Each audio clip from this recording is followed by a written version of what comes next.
ఈ నెల 11/7/2026 నాడు సాయంత్రము టూ టౌన్ పోలీస్ స్టేషన్లో మైనర్ బాలిక పైన ఒక ముగ్గురు వ్యక్తులు ఒకరి తర్వాత ఒకరు అయిష్టంగా మానభంగం చేశారని చెప్పి కేసు నమోదైంది.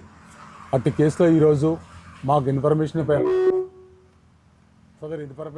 మేము మా యొక్క ఎస్ఐ గారు, సిఐ గారు మేమందరం కలిసి మన రామారం రూట్లో ఉన్న సమ్మక్క గద్దెల దగ్గర ఒక టీం ఉన్నది, ఆటోలతో ఉన్నారని చెప్పి ఇన్ఫర్మేషన్ మేము పోయినాము.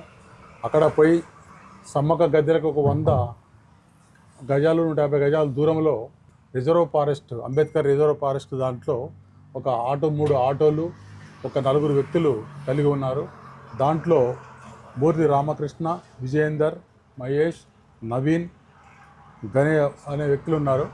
దీంట్లో ప్రధానంగా ఈ రామకృష్ణ అనే అతను ఈ మైనర్ బాలికను నేను ప్రేమిస్తాను అని చెప్పి గత 2-3 నెలల నుంచి వెంటబడి ఆమె పైన అటాకు సెక్సువల్ కోరిక తీర్చుకోవాలని చెప్పి ఒక ప్లాన్ చేసిండ్రు. దానికి వీళ్ళందరూ కూడా సహకరించారు. వీళ్ళంతా కూడా ఒకే కులస్తులు, దగ్గరగా బంధువులు అవుతారు, ఒకే అడ్డ మీద ఆట తోలుతారు.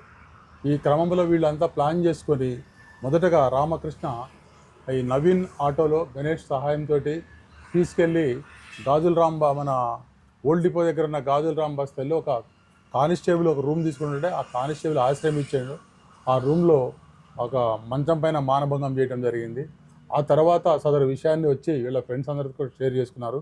ఆ షేర్ చేసుకున్న తర్వాత ఆ విషయము వీళ్ళు కూడా వీళ్ళతో పాటు నాతో పాటు వీళ్ళు కూడా అనుభవించాలని ఒక ప్లాన్ చేసుకొని ఆ ప్రకారంగా విజయేందర్, మహేష్లు వీళ్ళందరూ ఒకళ్ళ తర్వాత ఒకళ్ళు పోయి మా దగ్గర ఫొటోస్ నేను తీసినవి, నువ్వు ఇట్లా నవీన్తో కలిసి ఉంటే మేము చేసిన ఫోటోలన్నీ ఈ సోషల్ మీడియాలో పెడతాం, లేదా బ్లాక్మెయిల్ చేస్తాం, లేకపోతే అందరికీ పబ్లిక్ చేస్తాం, నీ పరువు తీస్తామని చెప్పి బెదిరించి తీసుకొని పోయి వారు 3 ప్లేసులలో డిఫరెంట్ టైమ్స్లో వాళ్ళని అత్యాచారం చేయడం జరిగింది.